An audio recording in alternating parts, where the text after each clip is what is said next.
میں بڑے درد کے ساتھ، دکھی دل کے ساتھ ایک بات عرض کروں، میلاد کی محفلوں میں غریب لوگ رہ گئے ہیں۔ وہ امیرو، تم سیاسی جلسوں میں بڑے شوق سے جاتے ہو، تمہاری پجارو بھی جاتی ہے، اس پر کسی سیاستدان کا فوٹو بھی لگاتے ہو، جھنڈا بھی لگاتے ہو، بڑے خرچے کرتے ہو، جیبوں سے پیسے لگاتے ہو۔ کیا عجیب تمہاری منطق ہے، جس محبوب کے صدقے رب نے تمہیں سارا کچھ دیا ہے، اس محبوب کریم علیہ السلام کی محفل آئے تو وہ غریبوں کے حصے میں آتی ہے، وہ کمزوروں کے حصے میں آتی ہے، اور تم جا کر کے چرچے کرتے ہو ان کے۔ یاد رکھنا، سمجھ لینا، دنیا کا سب سے خوش قسمت شخص وہ ہوتا ہے جسے اللہ اپنے محبوب کی غلامی کے لیے پسند فرما لیتا ہے۔ یار اس طرف تم توجہ ہی نہیں کرتے۔ حضور کا ذکر سنو، ذوق سے نعت سنی جائے۔ نعت نہ پڑھنے سے زیادہ سننے سے تعلق رکھتی ہے۔ نعت خاں اللہ کے فضل سے بڑے ہیں، ہمارے اس شہر میں بڑے بڑے اچھے نعت خاں آپ کو مل جائیں گے، بڑے ہیں، لیکن نعت سننے والے۔ چلیں ناراض کسی نے ہونا ہے تو وہ ہو جائے۔ جو بڑی بڑی محفلیں کرانے والے لوگ ہیں ان میں سے بھی اکثر احباب ایسے ہیں جنہیں محفل کرانی آتی ہے، نعت سننی نہیں آتی۔ محفل کرانا اور ہے، نعت سننا، یہ سننا ایک کمال ہے۔ اب میں جو اگلی بات کروں گا وہ شاید آپ کے لیے اور زیادہ خوشی کا باعث بنے۔ نعت پڑھتے صحابہ تھے، سنتے مدینے والے محبوب۔ آپ سننے کا درجہ تو دیکھیں نا، کتنا معاملہ منفرد ہے۔ حضور کے ذکر کو سننا، نبی پاک کی بات کو، یہ منافقوں کا طریقہ تھا کہ حضور کی بات جب ہوتی تھی، نبی پاک جب بات کرتے تھے تو وہ کھیل کود میں لگ جاتے تھے، حضور کی بات نہ سنتے، سننے نہ دیتے تاکہ کسی پہ اثر نہ ہو جائے۔ مومن کیا کرتا ہے؟ اعلیٰ حضرت فاضل بریلوی یہاں بھی سبق پڑھاتے ہیں، وہ کہتے ہیں عرش پہ تازہ چھیڑ چھاڑ، ابھی تازی تازی باتیں چھڑی ہیں نبی پاک کی عرش پہ، ابھی فرشتوں نے نیا کلام چھیڑا ہے حضور کا۔ کہتے ہیں عرش پہ تازہ چھیڑ چھاڑ اور فرش پہ طرفہ دھوم دھام۔ وہاں حضور کا ذکر چھڑا ہوا ہے اور یہاں تو دھوم مچی ہوئی ہے، غلاموں نے مچائی ہے۔ عرش پہ تازہ چھیڑ چھاڑ، فرش پہ طرفہ دھوم دھام، بس کان جدھر بھی لگا یہ تیری ہی داستان ہے۔ میں عرض کروں، ادھر دیکھو میری طرف، میری ملت کے جوانوں، ہماری زندگیاں کمزور ہیں، ہمارے ذمہ بڑے سارے حقوق ہیں۔ بوڑھے ماں باپ کے جھریوں والے چہرے ہمیں بڑا پریشان کرتے ہیں۔ کئی گھروں میں بہنیں ہیں، وہ آتے جاتے ان کے دبٹے کا وقار برقرار رہے، یہ ہمارے دلوں میں خواہشات چمکتی ہیں۔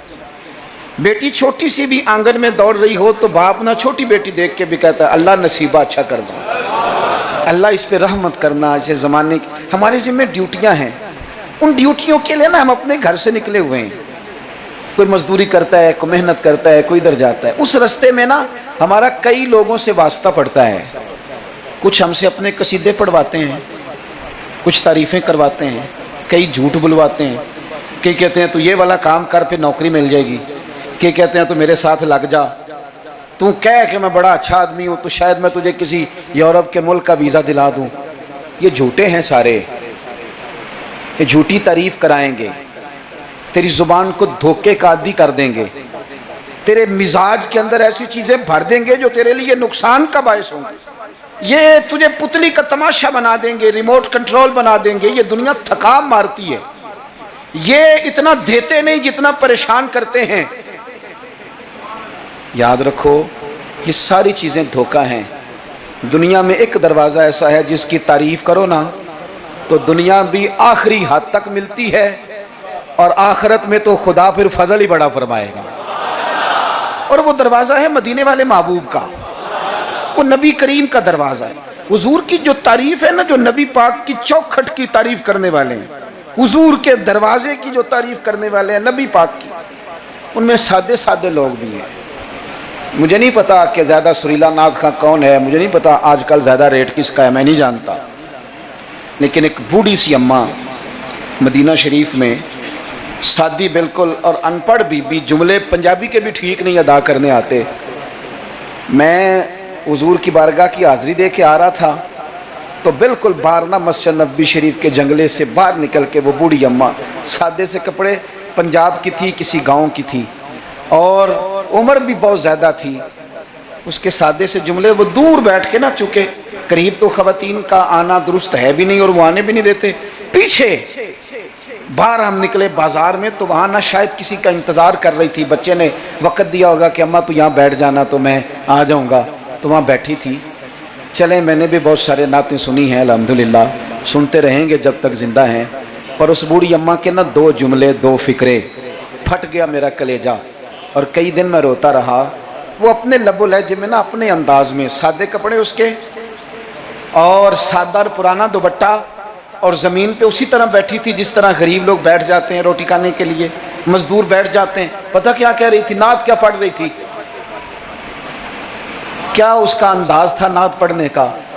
وہ کبھی دیہاتوں میں سادی عورتیں جس طرح بات کرتی تھی، ہماری بوڑھی مائیں اس طرح وہ بات کر رہی تھی، اور اشارے کر کے نا مدینے کے در و دیوار کی طرف اپنا مزہ پورا کر رہی تھی. کہہ رہی تھی ویکھو نہیں ویکھو،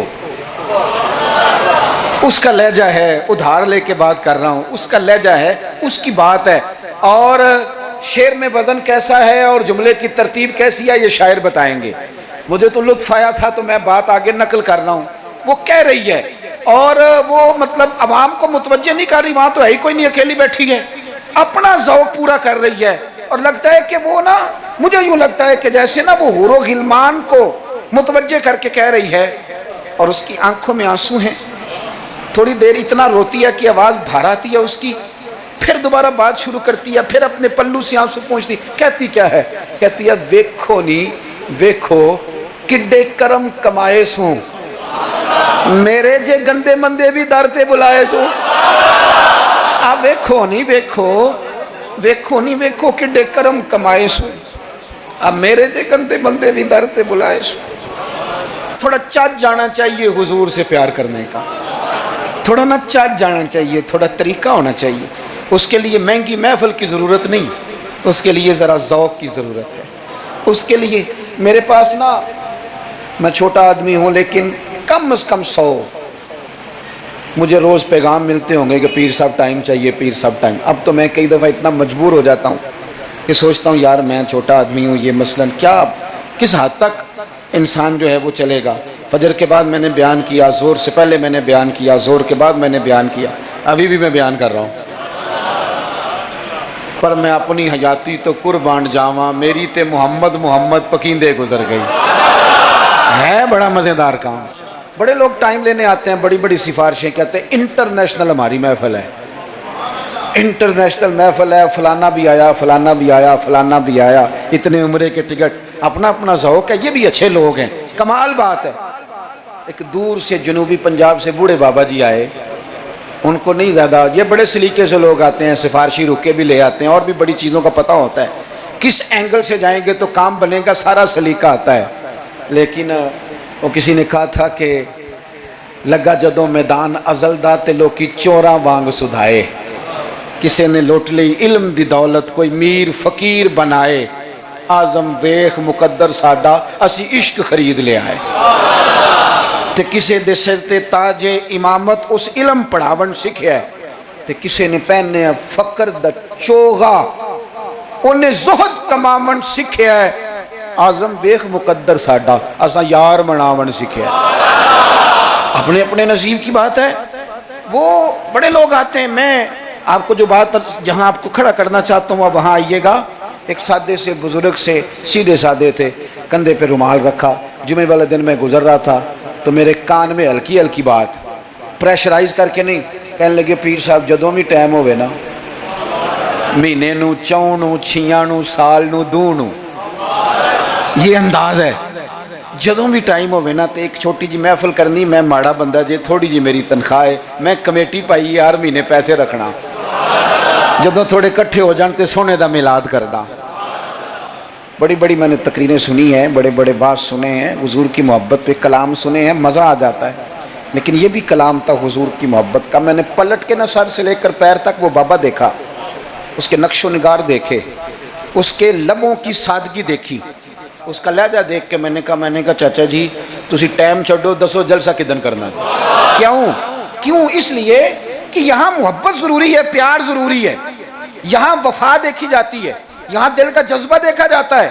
بارگاہ رسالت مآب میں نہ لفظوں کے تراشے، نہ تیری آواز کا ترنم، نہ تیرا جھومنا، نہ تیرا تڑپ آنا، نہ تیرا محفل میں سچا جھوٹا وجد کرنا، ان میں سے کوئی چیز قابل قبول نہیں۔ وہاں تو دیکھا جاتا ہے تیرے سینے میں میرے محبوب کی محبت کتنی ہے، اور وہ محبت ہونا ضروری ہے، وہ محبت ہونا ضروری ہے، قریب ہونا بھی ضروری نہیں، وہ محبت ہونا ضروری ہے، سامنے ہونا بھی ضروری نہیں۔ محبت تگڑی ہو، خالص ہو، رسول اللہ صلی اللہ علیہ وسلم کو ٹوٹ کے چاہا جائے، اگر غلام حضور تک نہ بھی نہ پہنچ سکے تو نبی پاک مولا علی اور فاروق اعظم رضی اللہ تعالی عنہما کو جبہ دے کے کہتے ہیں جا کے میرے اویس کرنی کو پہنچا دینا۔ جو چیز ضروری ہے اس پر توجہ دیں، اپنے سارے وجود کو حضور کی محبت میں ڈھال لیں، نبی کریم سے پیار کریں، اور اپنی روزمرہ کے معاملات میں ہر جگہ آپ صرف طلاق کا مسئلہ جا کے مولوی صاحب سے پوچھتے ہیں، آپ صرف یہی پوچھتے ہیں کہ جناب وہ فلانی چیز جو ہے وہ ہم نے ناراض نہیں ہونا، یعنی ہر مرد نے یاد کر لیا ہے کہ 4 شادیاں جائز ہیں، تو میں کہتا ہوں اس کے علاوہ بھی بڑا کچھ جائز ہے، کہ صرف یہی آپ کو ایک مسئلہ آتا ہے کہ شریعت میں 4 شادیاں جائز ہیں، اور بھی بڑا کچھ جائز ہے وہ آپ نہیں کرتے۔ یہی اپنی مرضی کی چیز یاد رکھنی ہے۔ کبھی جا کے مولانا سے ہر بات پوچھو، ان سے پوچھو مولانا دکان ڈالنے لگا میرے مدینے والے کا طریقہ کیا ہے، یہ بھی ذکر رسول ہے۔ آپ اپنے علامہ صاحب سے، خطیب صاحب سے پوچھیں کہ رب نے مجھے بیٹا دیا ہے، نام کس طرح رکھوں، میں اس کے سار کے بال کس طرح اترواؤں، عقیقہ کس طرح کروں، مجھے بتائیں۔ یہ بھی تو حضور کی سنت ہے، یہ بھی تو ذکر رسول ہے۔ آپ کو میرے بھائی کل والے دن اگر حضور کی نعت یاد آ رہی ہے تو بیٹے کی مہندی والے دن کیوں حضور کی یاد نہیں آتی؟ ہر مقام پر نبی پاک کا تذکرہ، اور شوق سے اور ذوق سے اور تڑپ سے اور کیفیت کے ساتھ، خالی نعرے نہیں۔ کچھ جگہیں ایسی ہوتی ہیں جہاں بندے کی باڈی لینگویج بھی بتاتی ہے، لفظ ساتھ نہ بھی دیں اس کا وجود بتاتا ہے کہ اسے پیار ہو گیا حضور سے، اس کی طبیعت بتاتی ہے۔ آپ دیکھیے ہمیں کتابوں میں ملتا ہے سیاستہ کی صحیح روایات میں کہ یہودیوں کا ایک بچہ تھا، وہ چھوٹا بچہ تھا، وہ کہ لمبی چوڑی بات کرنے کی پوزیشن میں نہیں تھا، بس آ کے نا حضور کے سامنے کھڑا ہو جاتا، اور شارحین کہتے ہیں زیادہ پتہ وہ ڈیوٹی کیا کرتا تھا، بس محبوب کا چہرہ دیکھتا رہتا تھا، بس دیر تک نا حضور کو دیکھتا رہتا۔ نبی کریم کبھی کبھی کوئی کام بتاتے تو کر آتا، یہودی کا بیٹا تھا، پیار ہو گیا اسے نبی پاک سے۔ آپ کے بیٹے کو بھی ہو سکتا ہے، میرے بیٹے کو بھی ہو سکتا ہے، شرط یہ ہے کہ وہ اپنے ابا سے حضور کی نعت سنے۔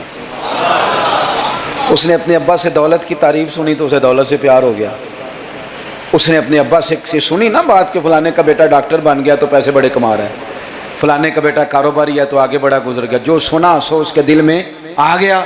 اگر یہ سنے گا تو حضور کا پیار بھی آ جائے گا۔ وہ نبی کریم کی بارگاہ میں کھڑا رہتا ہے، حضور کی زیارت کرتا ہے، خدمت کرتا ہے یہودی کا بیٹا۔ میرے محبوب بڑے کریم ہیں، میں بڑی ذمہ داری سے آپ کو عرض کرتا ہوں، حضور بڑا ہی اجر عطا کرتے ہیں۔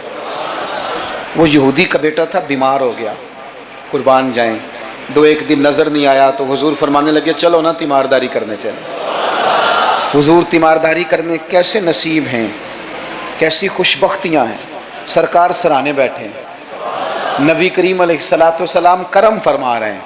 حضور کی وہ محبت دیکھی نا تو وہ غریب یہودی، اسے پتا تھا سرداروں کے طریقے کیا ہیں، اسے پتا تھا چودھریوں کے سلیقے کیا ہیں، اسے خبر تھی کہ خان ہو تو ان کے مہمان بھی کوئی خان ہی ہوتے ہیں، انہیں خبر تھی کہ عام لوگوں کا طرز حیات کیا ہے، لیکن وہ سمجھ گیا کہ میرے جیسے غریب کے بچے کی تیمارداری کرنے جو آئیں وہ دنیا دار نہیں، وہ اللہ کے سچے رسول ہیں۔ حضور صلی اللہ علیہ وسلم نا چھوٹے بچے سے بات کر رہے ہیں، ادھر دیکھنا میری طرف، چھوٹے بچے سے۔ اب میں نے جو بات کہنی ہے اگر آپ کی سمجھ میں آ گئی تو ٹھیک ہے، نہ بھی آئی تو بات ٹھیک ہے۔ پیار نبی پاک سے خالص کرنا، انشاءاللہ رسول پاک تیمارداریاں فرمائیں گے، کرم نوازیاں فرمائیں گے۔ پیار خالص کرنا، نیرا نعرہ نہ لگانا، صرف تقریر میں بات نہ رہے، نکابت خطابت اور یہ مائک کی حد تک چیزیں نہ رہ جائیں، کوئی اس کا عملی ثبوت بھی ہمارے سامنے آئے۔ حضور اس بچے سے بات کر رہے ہیں، فرماتے ہیں کلمہ نہیں پڑھ لیتا؟ قربان جائیں، کسی کو ابا نے کلمہ پڑھایا، کسی کو اماں نے پڑھایا، کسی کو مفتی صاحب، پیر صاحب، علامہ صاحب، صوفی صاحب، درویش نے پڑھایا، اس کے بھی تو ذرا نصیب دیکھو نا، کلمہ نہیں پڑھ لیتا۔ تو اس بچے نے نا نظروں ہی نظروں میں اپنے باپ کی طرف دیکھا، پڑھ لوں کلمہ، نظروں ہی نظروں میں پوچھ رہا ہے۔ تو والد کو بھی پتا تھا نا کہ یہ کون ہے، ایسے تھوڑی کوئی آ جاتا ہے تیمارداری کرنے، بڑے پیارے ہوتے ہیں بچے ماں باپ کو۔ تو باپ نے آگے بڑھ کے اس بچے کی پیشانی پہ ہاتھ رکھا، کہنے لگے پتر جس طرح یہ کہتے ہیں نا ویسے ہی کر لے، آپ پیار تو خالص کریں نبی پاک سے۔ حضور نے کلمہ پڑھایا، وہ شخص کلمہ پڑھ کے مسلمان ہو گیا، اس کی روح پرواز کر گئی۔ بڑا نصیبوں والا تھا جس کا جنازہ بھی مدینے والے محبوب نے پڑھایا، جس پر کرم نوازیاں بھی حضور نے فرمائی۔ میرے بھائی، حضور کے ساتھ پیار ہو۔ اپنے گجرانوالہ میں ایک دن سفر کر رہا تھا تو روڈ سے نیچے اترا ہوں، بالکل عین فجر کے بعد مجھے کہیں دور جانا تھا، تو سامنے نا بڑا سارا لکھا ہوا تھا، کیا آج آپ نے درود شریف پڑھا ہے؟ وہ پڑھا، میں نے پڑھا تو میں نے درود شریف پڑھنا شروع کر دیا، یعنی جاری ہو گیا۔ جس نے لکھا ہے اللہ اسے جزا عطا کرے، جس نے لکھا ہے اللہ اسے۔ یہ مسجد میں کسی جگہ نکلتے وقت، آتے وقت، جاتے وقت، دکان پہ آپ درود شریف لکھ دیتے ہیں نا، ایک دفعہ تو بندہ نظر اٹھاتا ہی ہے نا پڑھنے کے لیے۔ تو آپ بتائیں اگر کسی نے دیکھ کے ایک دفعہ بھی پڑھ لیا تو لکھنے والے پر اللہ کتنا فضل فرمائے گا۔ درود و سلام نہ طبیعت کو میٹھا کر دیتا ہے، طبیعت کو ٹھنڈا کر دیتا ہے۔ مولانا